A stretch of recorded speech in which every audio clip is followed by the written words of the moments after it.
పొత్తుపై Pawan tone మారింది. పొత్తు ఉంటుంది, అయితే షరతులు ఉంటాయి. అవునన్నా కాదన్నా ఇది నిజం. ఇదే స్పష్టం చేశారు పవన్. రిపబ్లిక్ దినోత్సవం సందర్భంగా మంగళగిరిలోని జనసేన కార్యాలయంలో కార్యకర్తల సమక్షంలో టీడీపీకి తాను ఇవ్వాలనుకున్న మెసేజ్ ఇచ్చారు పవన్ కళ్యాణ్. గౌరవకరమైన వాటా రావాల్సిందేనని స్పష్టం చేశారు. వన్ వే ట్రాఫిక్లో పొత్తు ఉండబోదని చెప్పకనే చెప్పారు పవన్.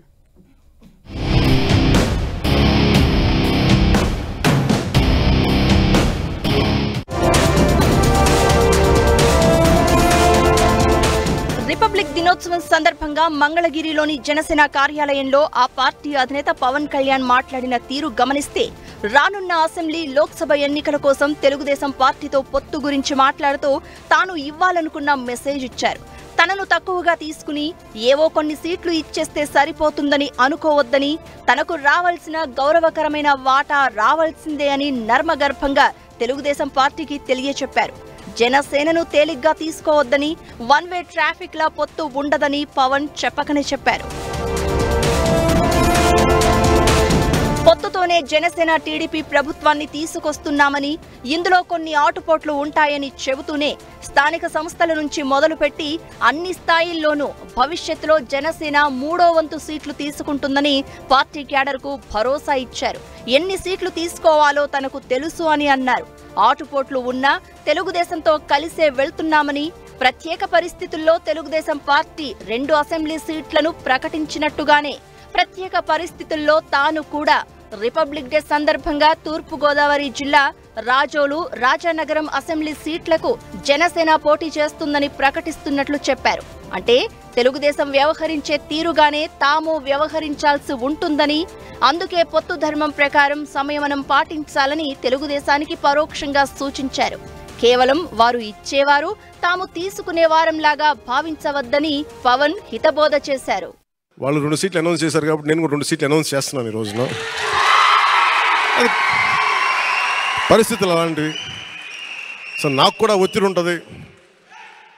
అప్పుడు చంద్రబాబు గారికి కూడా ఒత్తిడి ఉంటుంది, నాకు కూడా ఒత్తిడి ఉంటుంది. కాబట్టి ఆ ఒత్తిడిని నేను కూడా తట్టుకోవడానికి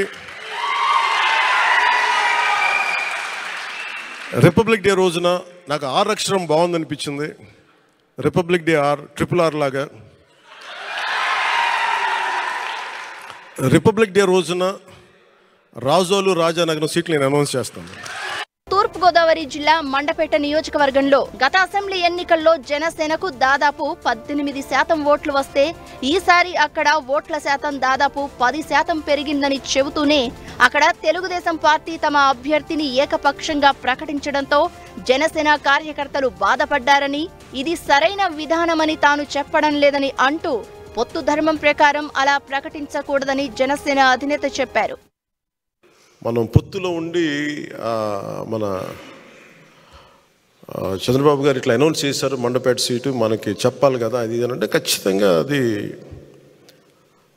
సరైన విధానంలో చెప్పలేదు. ఖచ్చితంగా అంత మీకు ఏకీపిస్తున్నాను. చాలా ఇబ్బంది పడ్డారు అందరూ. పొత్తు ధర్మం ప్రకారం అలా అనౌన్స్ చేయకుండా ఉండాల్సింది.